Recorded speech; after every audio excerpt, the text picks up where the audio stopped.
And you can click on the entry for October 3rd, Lesson 152, Majesty, the King Behind the King James Bible. And then if you click on this link down here, under that you can load the notes that we're going to be using here in class to teach this lesson. So we want to welcome you to the broadcast. So look at introduction. Let's get rolling with this. As always, we've got a lot of ground to cover. Last week in Lesson 151, we reviewed the pre-Jamesian political and religious context that existed during the reign of Queen Elizabeth. As the successor of Elizabeth, James inherited these conditions when he became King of England in 1604. So I think we need to change that to 1603. He has the Hampton Court Conference, which we'll talk about next, or in a few weeks, in 1604. Today in Lesson 152, we want to look at the life of King James prior to ascending the throne of England. We're going to be talking about his life before he became King of England. Queen Elizabeth died on the morning of March 24th, 1603. Later the same day, James VI of Scotland was declared King James I of England. Sir Robert Cecil, Elizabeth's chief minister, had been negotiating this move behind closed doors since 1601. Okay? So 1603, Elizabeth is going to die in 1603. And what was the date on that again? March. So 3/24/03, Elizabeth is going to die. And that same day, James is going to become King of England. Okay, so understand that when James becomes King of England, he was already King James I of Scotland. I'm sorry, the 6th of Scotland. And then he's going to become King James I of what? England. So he is now going to be king over both England and Scotland and everything else, Ireland and some other places that the Queen had been the queen over. All right? So James is going to become king over both countries at the death of Queen Elizabeth. Okay? So let's look at the next point. A short history of King James. So I have a little asterisk here because there's a note that I want to share with you about this before we get into the nuts and the bolts of this. So please note that I am relying on David Team's 2011 book, Majestie, the King Behind the King James Bible, for much of the information presented in this section. Team's book was written as part of the commemoration of the 400th anniversary of the King James Bible. The purpose of this section is not to be an exhaustive biography of the life of King James, as that is outside of the scope of this class. Our purpose is to focus on those aspects of James's life that impacted his decision to authorize a new translation of the Bible in 1604. So there's a lot of stuff that we could say about James. This is the book I'm using. I forgot it at home, of course. I wanted to bring it in, but I forgot it at home. Majesty, the King Behind the King James Bible. This was published in 2011 in a whole host of books that were put out in 2011 to commemorate the 400th anniversary of the King James Bible. So I just want to say something about this book before we move on. This book is written for a popular audience. This book is not the most academic or scholarly biography that you could buy on James. There are definitely others out there that are older, that are probably going to be more detailed and give you more information. But I elected for the purposes of this lesson to use this one because we have a bit more of a popular audience here, and we don't necessarily have to get into all of the the nuts and the bolts of everything that a more academic or scholarly treatment of James's life would have gotten into. So we're going to primarily be using this book right here to talk about James's life. All right. So look at the first point then. James Charles Stuart was born on June 19, 1566, to Mary, Queen of Scots, between 9 and 10 in the morning. James was great-grandson of Henry VII, King of England and Lord of Ireland, and thus a potential successor to all three thrones. So that would be Scotland, England, and Ireland. So Mary, Queen of Scots, that's not Bloody Mary, this is a different person, is James's mom. And he is born in 1566, and he is because of who his grandfather is, this is the line of succession as far as his great-great-grandfather, etc. James is potentially the ruler, could potentially inherit the throne of Scotland, England, and Ireland, which he ultimately is going to do, okay, before he's done with his, before he dies, I should say, okay? So according to Thames, how are we going to say this, Dave? Tem or Teams?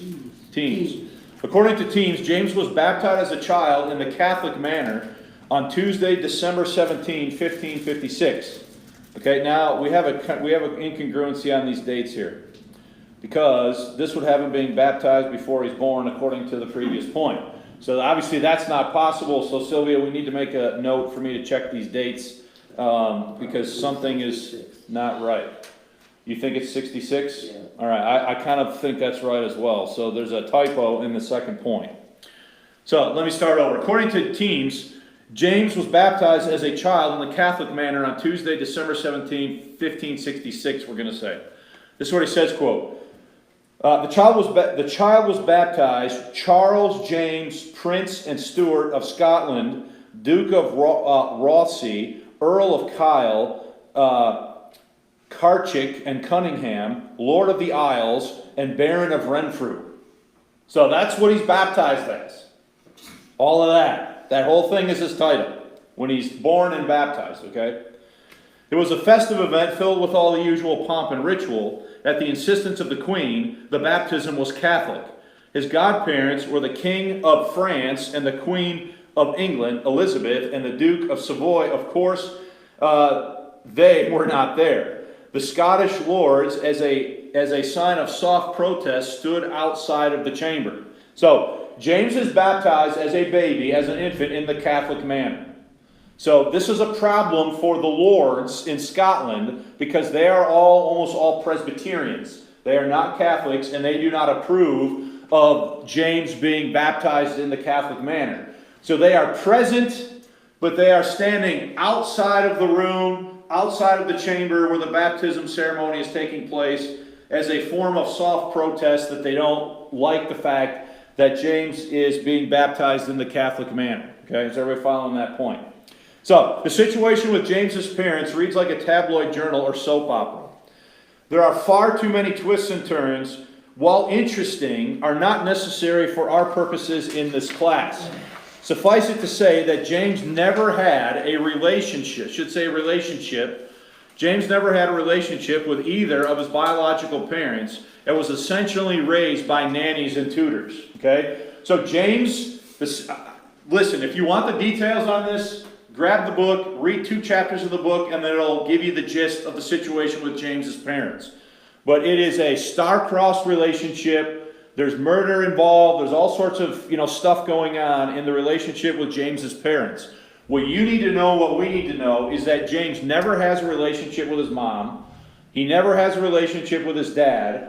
And he is basically, in his early years, as a young child, a ward of the state. And he is basically raised by nannies and tutors, not his parents. Okay? Now, even by the standards of those days, this is a pretty extreme situation that the young James is in, because he has no counsel, no guidance, no nothing from his parents, basically. Okay? So look at the quote there. Mary more or less abandoned James. One writer summarizes it this way. In the strange and unnatural relation of Mary and her son, it was Mary who committed the first great wrong. So James is basically abandoned. His dad is totally uninterested. He's basically a drunken cad who, nobody likes. His mom basically abandons him shortly after he's born, and James is going to be raised as a ward of the state by basically nannies and tutors. James was crowned James VI of Scotland at the ripe old age of 13 months. So he's 13 months old when he's crowned King of Scotland.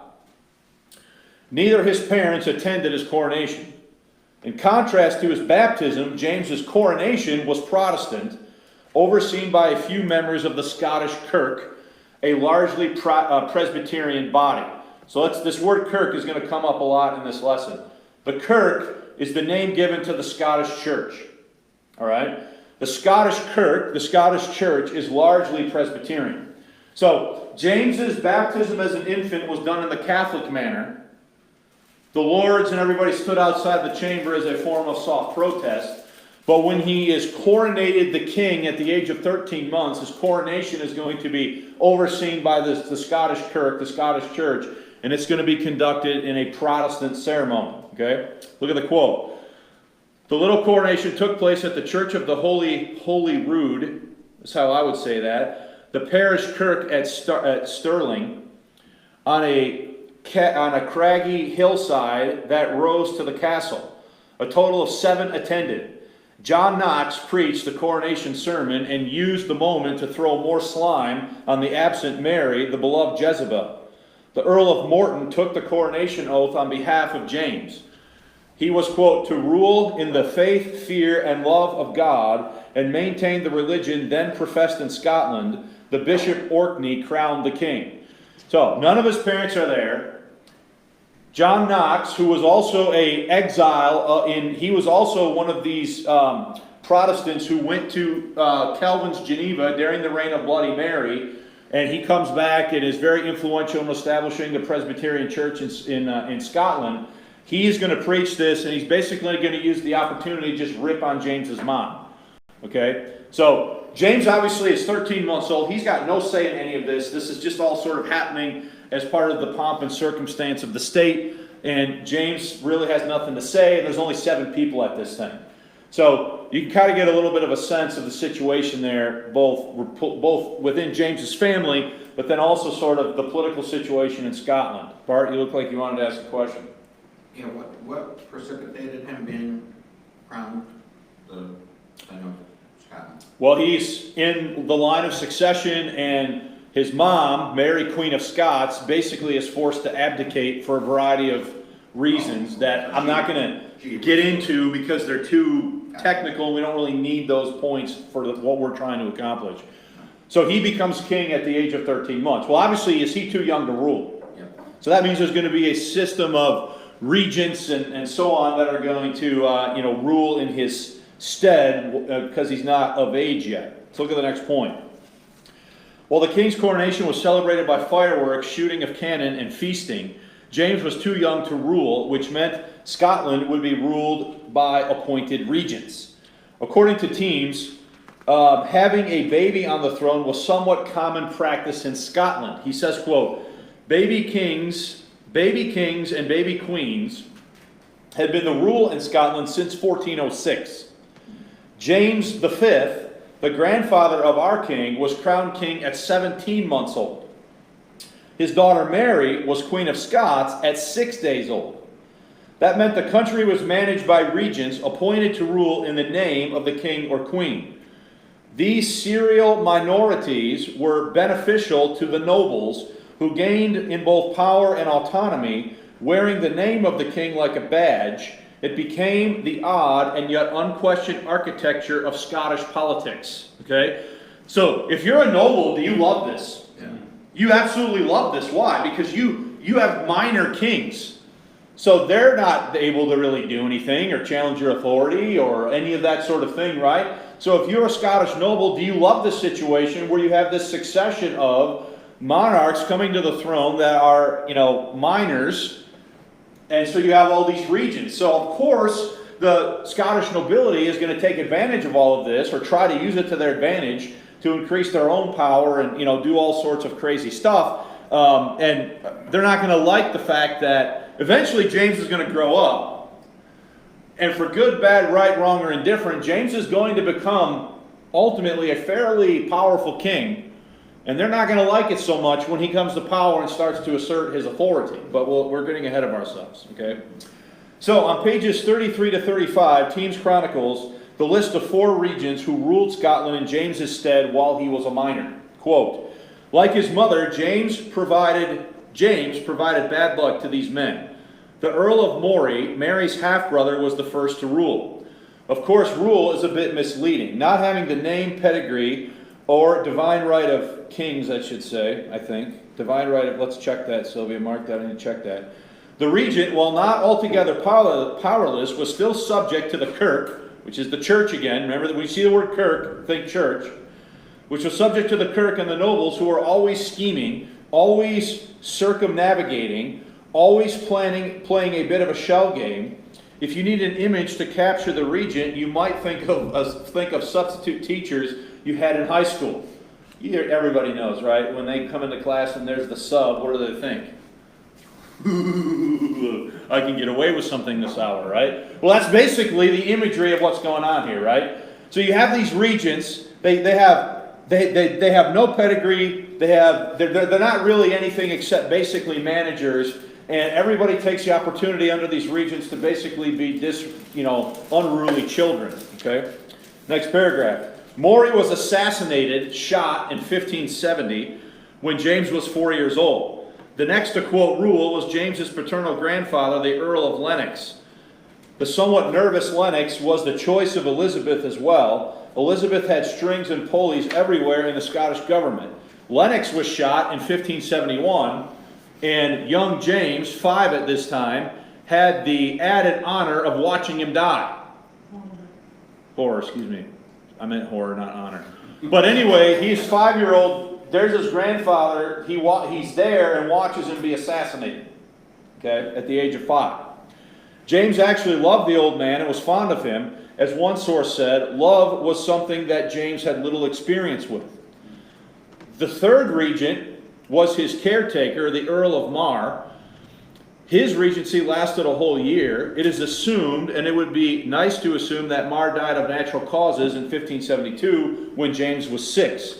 The fourth and last regent was James Douglas, the Earl of Morton. His tenure actually began in 1573 when James was 7. Morton was tougher and more savvy than the other regents. Morton had both slither and brains. He also had Elizabeth's backing, and he lasted longer than the other regents, but eventually lost his head, literally. The Kirk and the nobles were always scheming and counter-scheming, watching, circumnavigating, always playing the game of dominance and advantage, and that is how headship was conducted in Scotland. It was the established order James was going to have to survive and somehow beat. So here's what you need to understand. James is a minor. You've got these 4 regents that are ruling Scotland. 2 of them are assassinated, 1 in front of them. The other one we don't know. The third one we don't know exactly how he dies. This 4th one is the best one of the 4 and is regent for the longest amount of time. Now, have any of you, I know, I'm sort of a dork, but any Lord of the Rings fans, I interpret these regents as like the stewards, like the steward of Gondor, you know what I'm saying? Like he's not really the king, but he's entrusted with, seeing that things are going reasonably well. That's basically what these regents were, okay? Now, so the situation is a political mess. So James is going to somehow, number one, have to survive this without himself being assassinated, right? And then as he's coming up, he's going to have to deal with these power-hungry nobles that are always, moving and trying to get, advantage over one another, as well as a pretty strong Scottish Kirk or church that isn't going to want to just give too much power over to the king either. So this is the situation that James is, being reared in politically. As a young boy, there was a real sense in which James was the property of Scotland. Quote, when James was 3, the Parliament at Stirling commanded that there be no contact between the king and his mother except through the council. Now that the young king was Scotland's alone, the going strategy was misdirection. Keep him too busy to feel.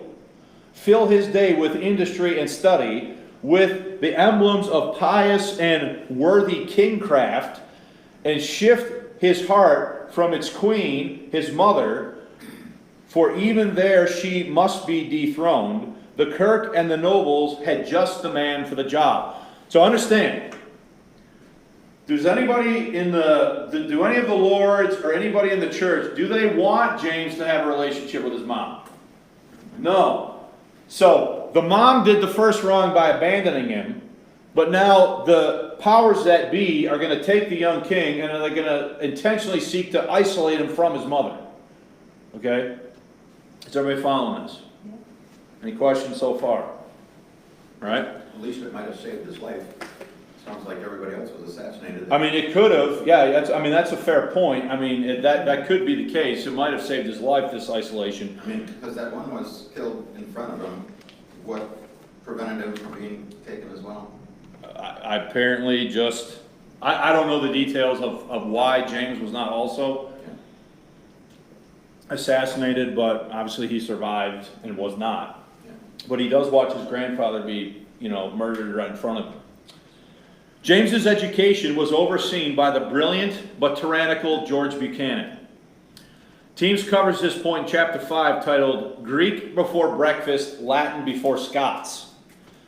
Quote, to waste no time and not to let the royal mind go to spoil, the boy king was put to rigorous study under the harsh but brilliant tutelage of George Buchanan. Buchanan lobbied for the position before there was such a position.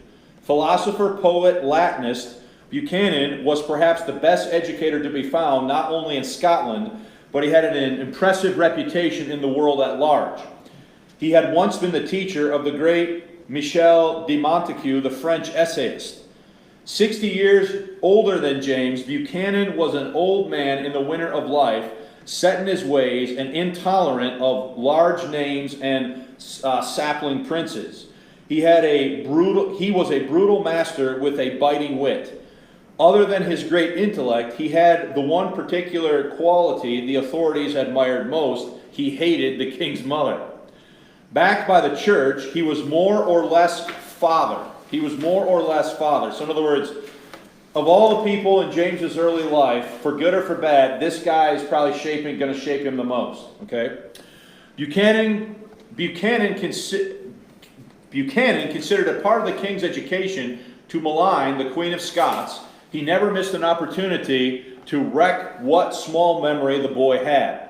Buchanan was brilliant, original, unflinching, and unafraid, especially before a nervous, excitable, overstrung boy like James.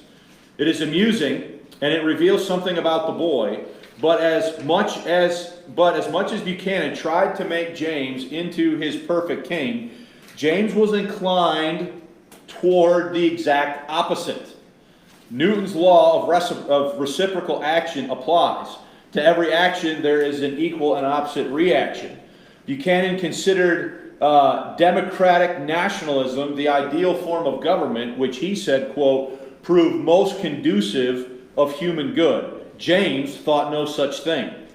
Buchanan created an adult-sized syllabus for his young charge, and a great part of the education of the king was a knowledge of scriptures, being intimate with the Bible. A chapter of the Bible was read and discussed at every meal. In 1588, a Jesuit, James Gordon, said, quote, James is naturally eloquent, had a keen intelligence, and very powerful memory. For he knows a great part of the Bible by heart. He cites not only chapters, but even verses in a perfectly marvelous way. So what you need to get from that is James having extremely high level, intense academic training here by a very authoritarian tutor who is basically trying to mold James into his image.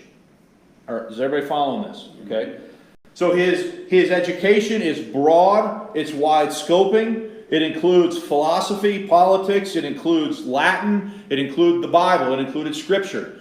James, according to all reports that I've ever seen, James was very fluent, I should say, in the Bible.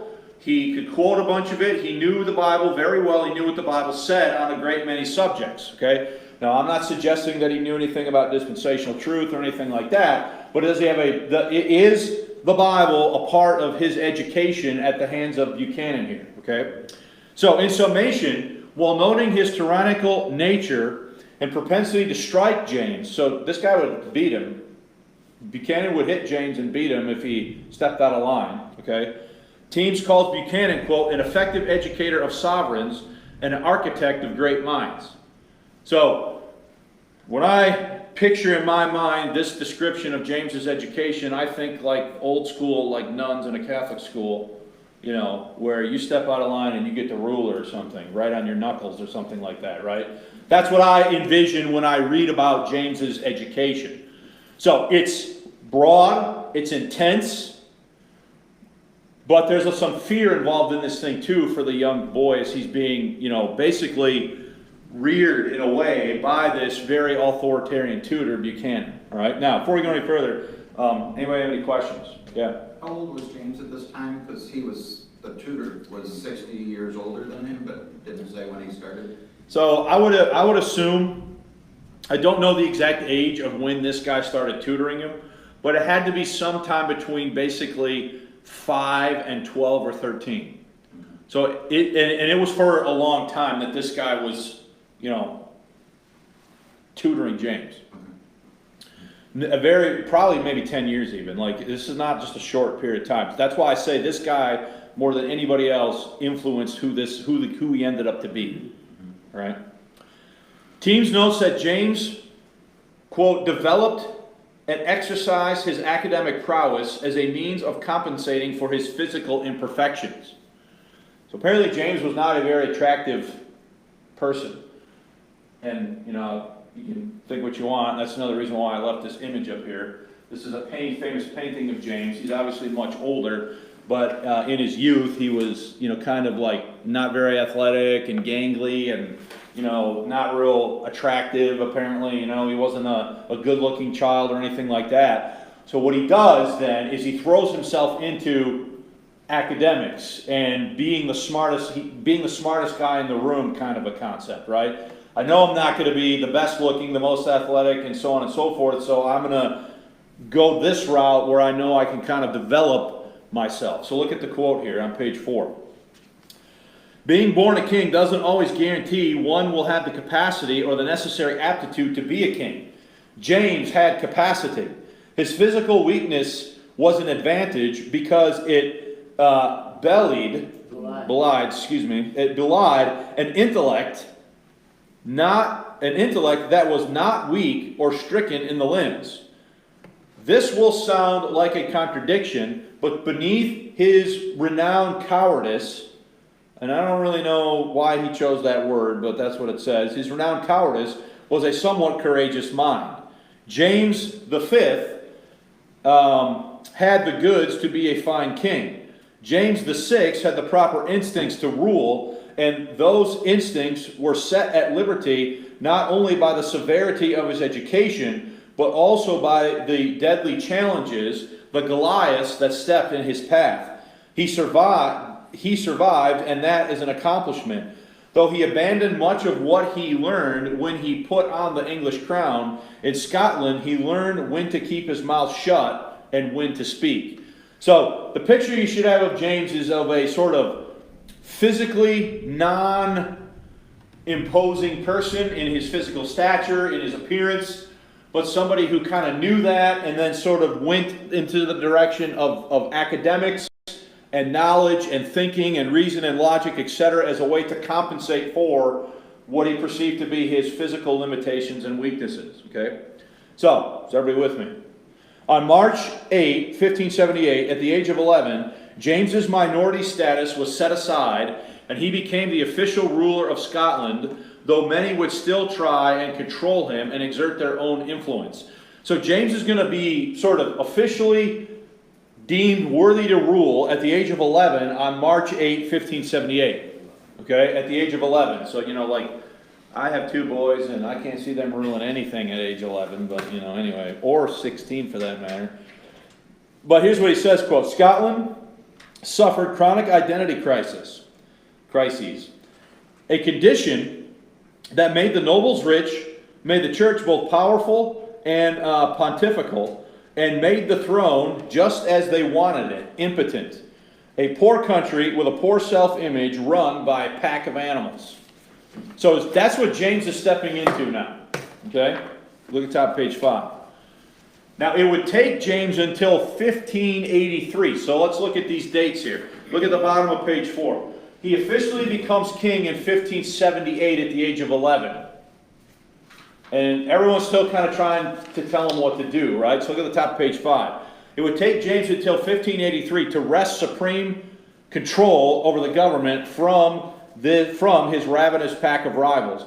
So James is not really, he's technically the king, but he's not really exercising the power, the total power and authority of a king until about 1583. Okay, so let's look at what this says. Quote, it was called the Sovereignty Act of 1584, a timely little piece of legislation handed down by a king growing more and more into his power. The Sovereignty Act was an act confirming the king's majesty, royal power over all state and subjects within this realm. Okay, so let's stop right there. Is this definitely a power move by James? What's this power move designed to do? It's designed to signal to everybody in Scotland that I am the king. All you rivals and you guys in the Scottish Kirk and all you nobles out there, you need to step up and take note that I'm the supreme ruler in Scotland. This is a specific, calculated, strategic move on James's part here in 1584. So, the Sovereignty Act is passed in 1584. He starts to go that direction in 1583. So look at the next paragraph. Parliament... How was that passed? Because wouldn't they have realized what that meant? Or did they think they still had them under control? I think... So it's a great question. I think it's basically, it says here a tiny little piece of legislation, but notice what it says, handed down. This is like basically the king decreeing this to be the case.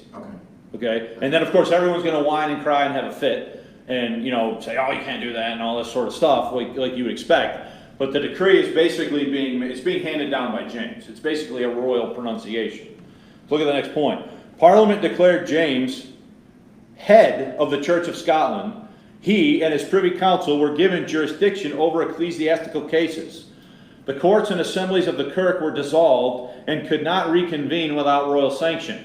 So James is now stepping into his authority. And he's now going to say, all you freaks out here that want to just question me, you're done. You don't want to do what I say, I have my ways of dealing with you, right? So he was 11 by this point, he's a late teenager, and he is definitely stepping into his power at this point. The Kirk, now here you see the church rebelling. Next paragraph, the Kirk referred to these acts as the, quote, Black Acts. Many ministers took flight to England and quickly. This flight concerned James. He was still young enough to feel the sting of their backbiting and the gnashing of their teeth. They had been nipping at his heels all his life. And a novice king makes an easy target for slander. So he says, listen, I'm dissolving the church no longer, the Kirk no longer has this jurisdiction. I'm the King of Scotland. I'm head of this church in Scotland. Okay? All the ecclesiastical courts are now subject to me. And of course, this is going to send a bunch of these churchmen, fleeing Scotland because they think he's out to get them. All right? At a minimum, is he at least stripping them of their authority that they previously had, before he sort of comes of age here, if you will. So it was during these days that James's political and religious views began to solidify. Quote, according to the young king's vision, government and church were harmoniously joined and in himself. So does James view himself as the head of the state and the head of the church? Okay? Now remember what we saw earlier. His tutor, Buchanan, was he trying to steer him a different direction than this? He was trying to steer him more towards a more democratic sort of form and away from this type of, absolutism here. But James, when he gets his shot, he is definitely going to step in to the concept of divine right of kings and absolute monarchy, like we're going to see here, okay? So according to the young king's vision, government and church were harmoniously joined in himself. This was the monarch's birthright.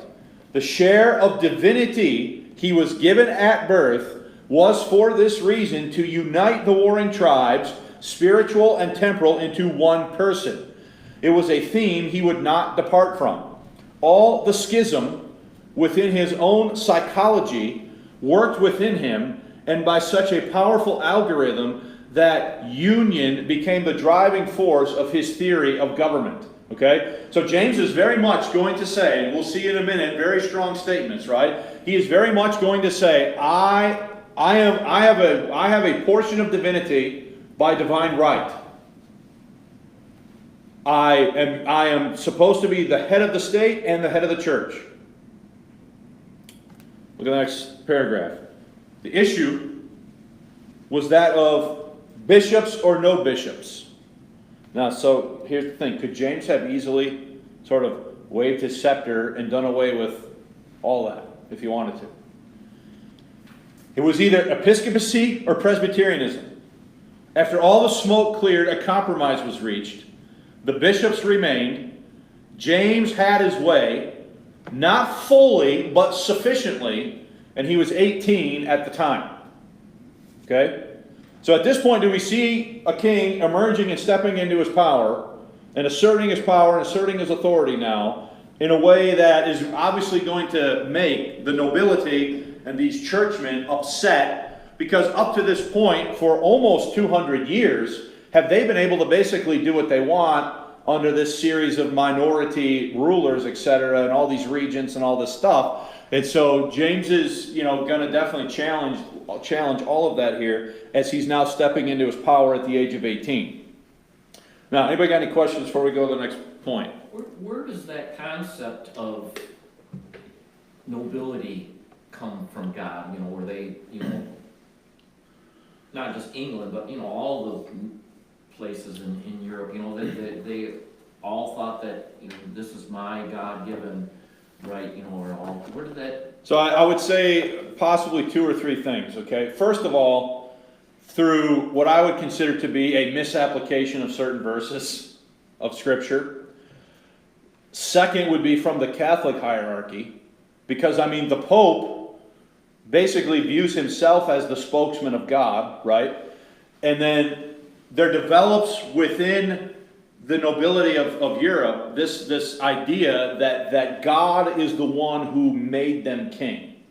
And so they represent God in the earth, at least politically. So for a while there was this concept, especially in the Middle Ages, this concept, and I taught about this in the Grace History Project.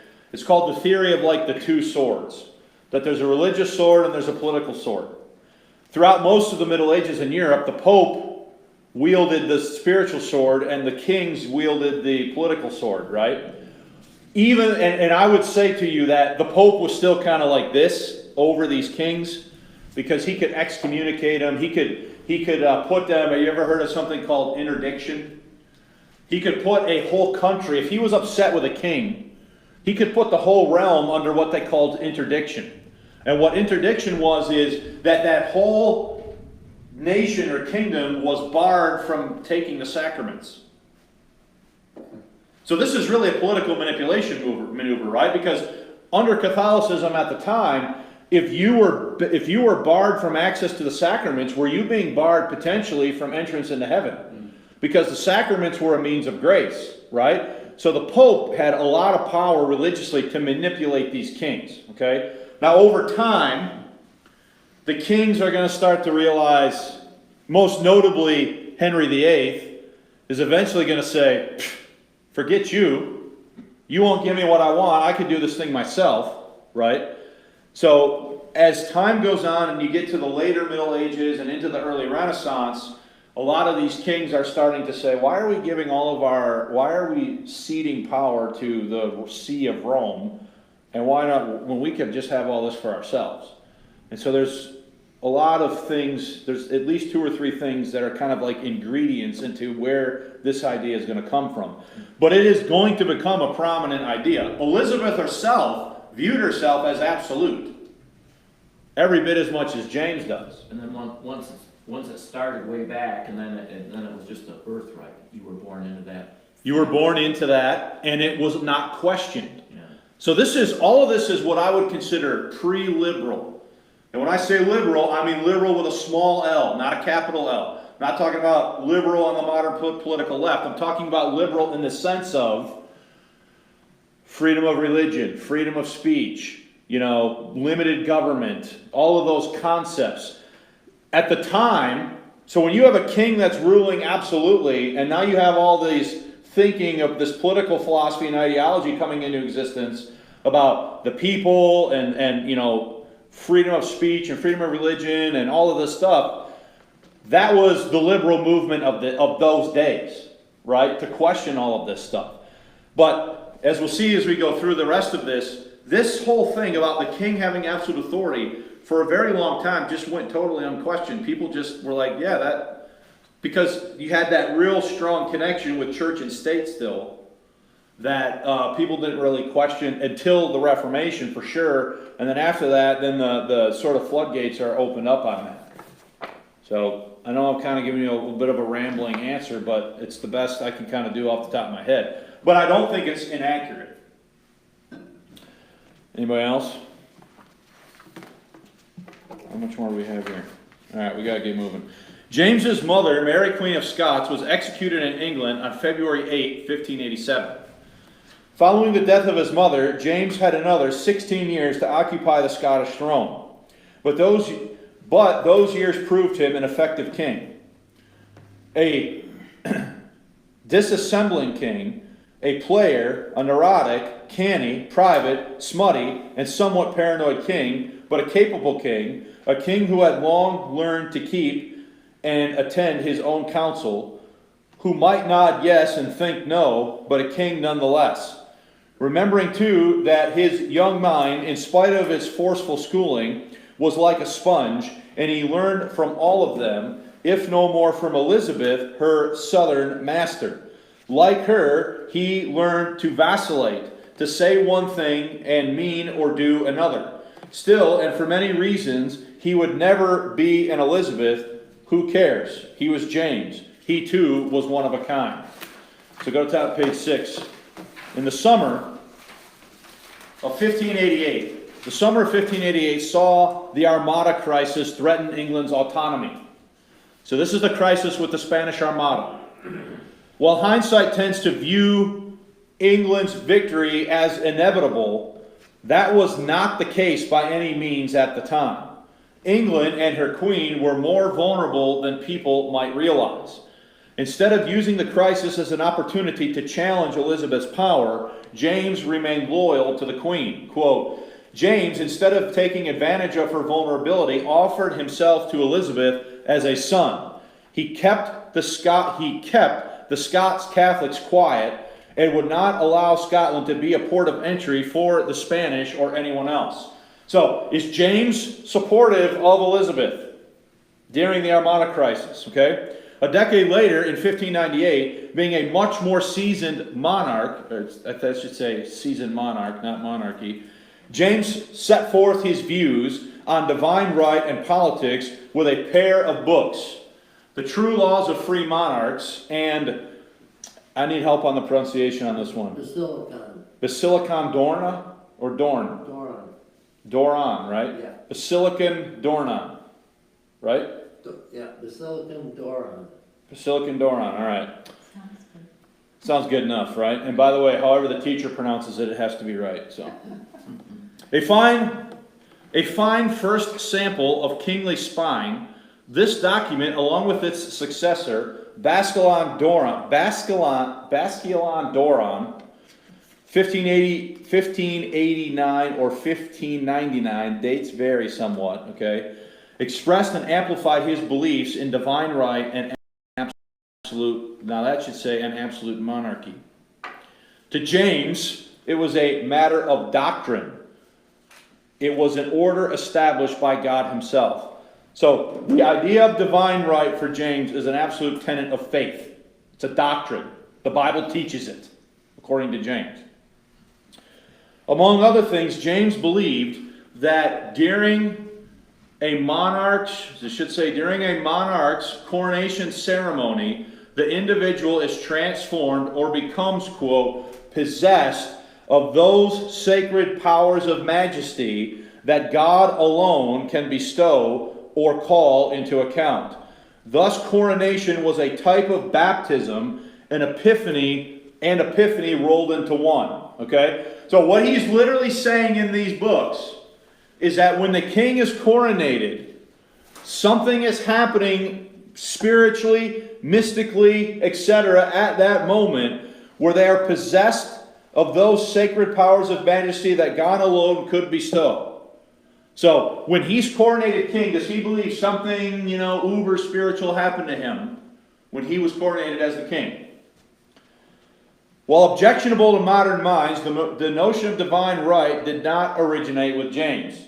James is not like making this thing up out of the clear blue sky here, okay? Quote, there was nothing new about his belief. Indeed, for centuries, dynastic rulers had been led by these precepts, acting and judging as, quote, little gods on earth. Nor was this notion just some idle fancy of monarchs, some device to monitor and control life beneath them.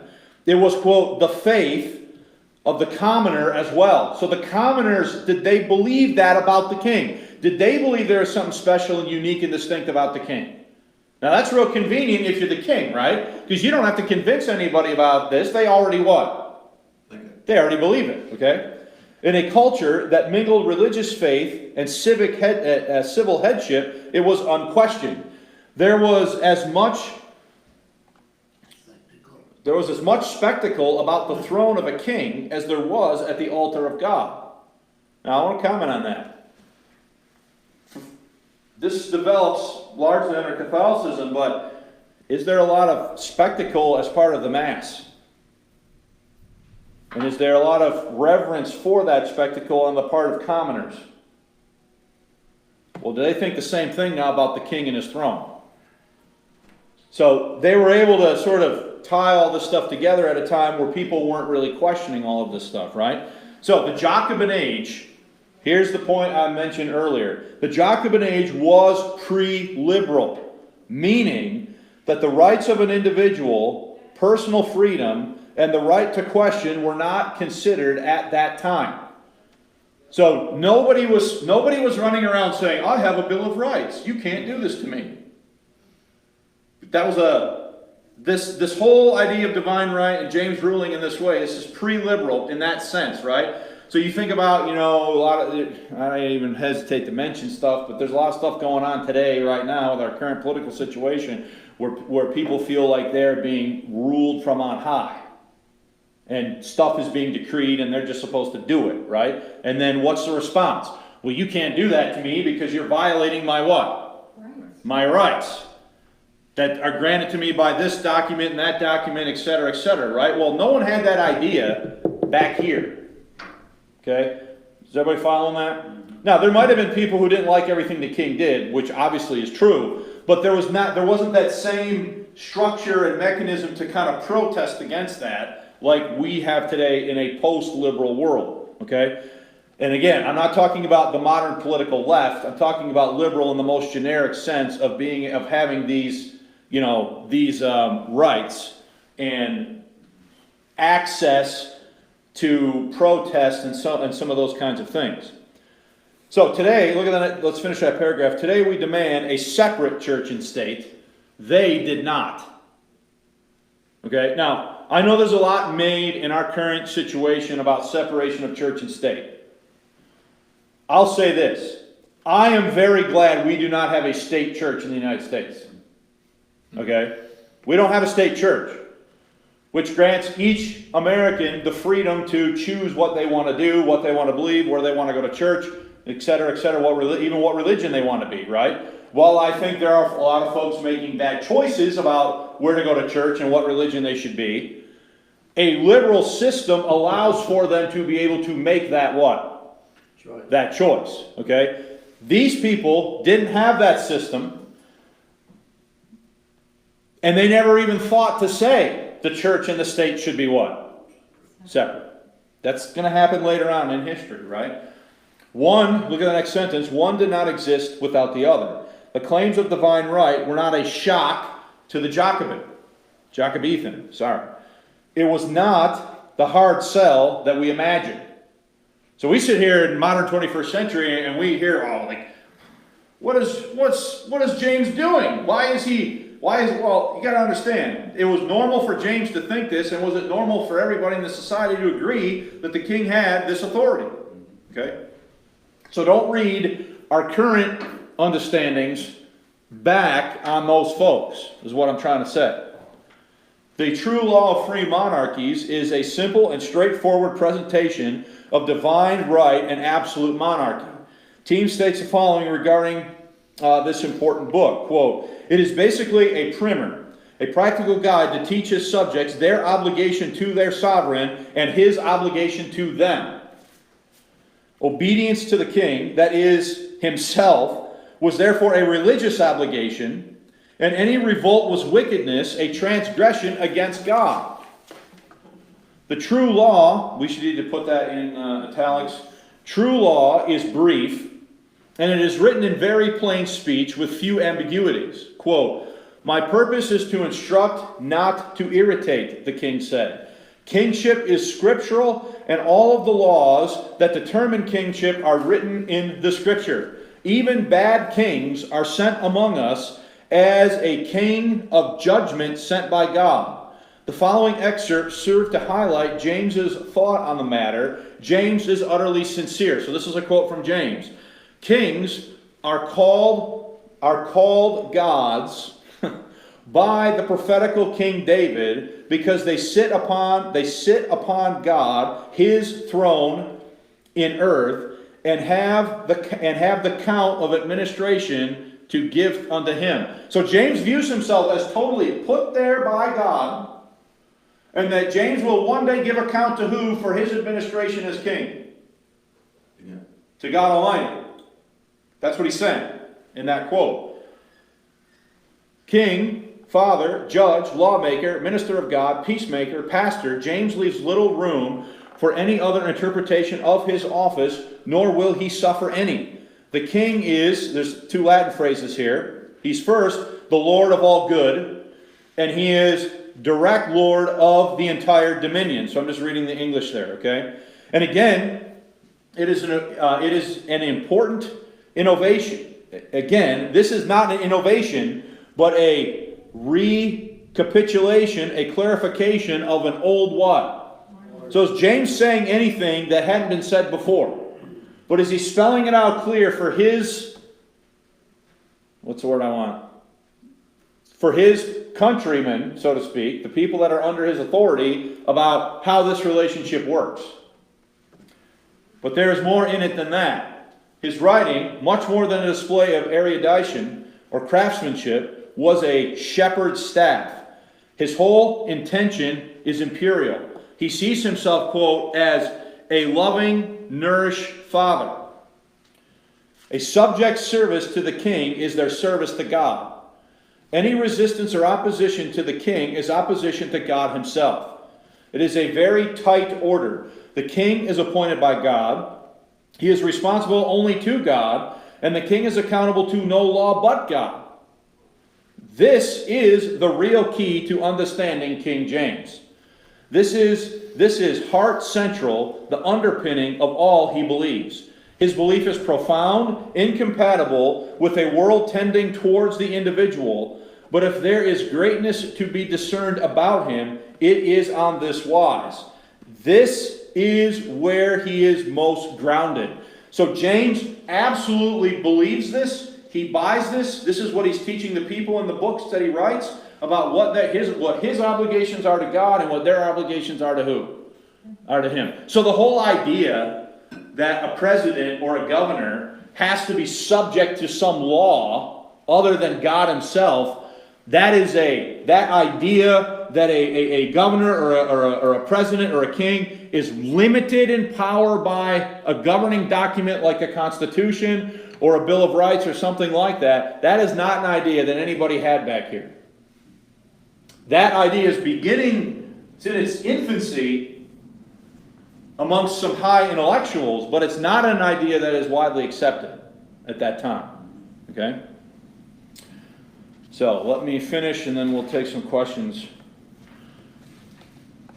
Prudence dictates that we also note the contribution of Mike Bascalon Dorn, the corpus of James's to the corpus of James's writings. Any search for James will bring you to Solomon, to Abraham, and to Jacob in him. That is, the wise, the fatherly, the canny. In his book, we need to, that shouldn't be a capital I.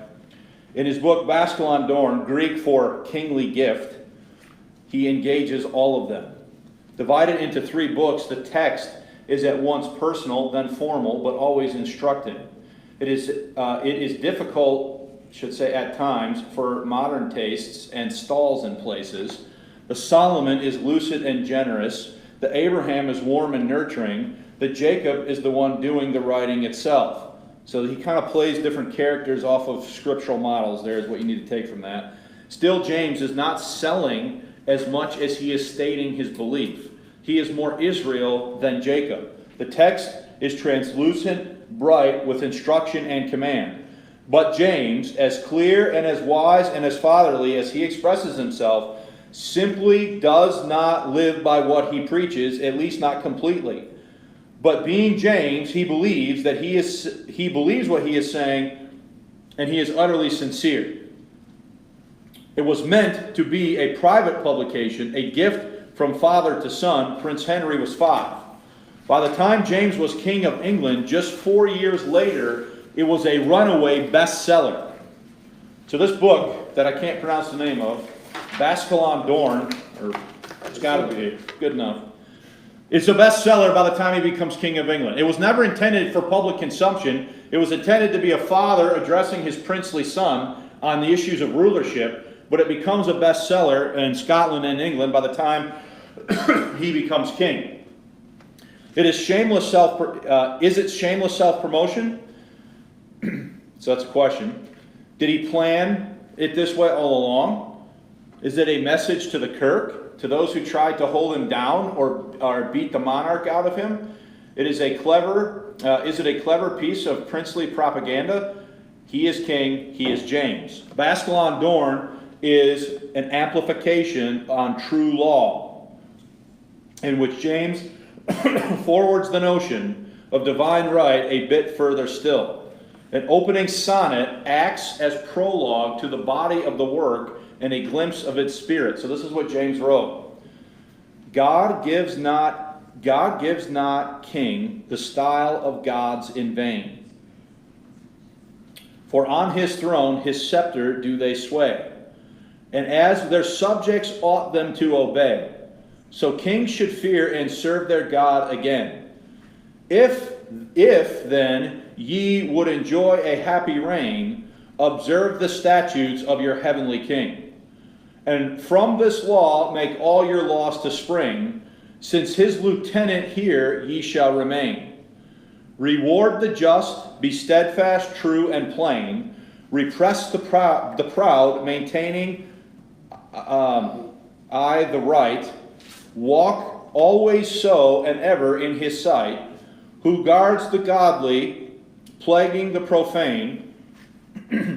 And so ye shall princely virtue shine, resembling your right, your mighty King what? Divine. Okay, so what do we take from this about what James believes? Does he believe he rules by divine right? Absolutely. Okay.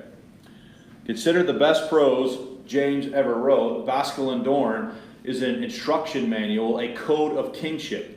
In a dream, James has a presentiment that his life would be cut short. So he kind of believes he's going to die early. He felt it necessary to write the book in response. I am not sure how harshly we should judge the king for his true law of free monarchs or Basculon Dorn.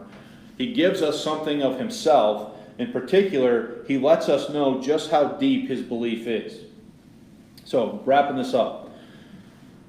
Noting the contents of these chief works of James is critical to understanding his decision to authorize a new Bible translation of the Bible in 1604.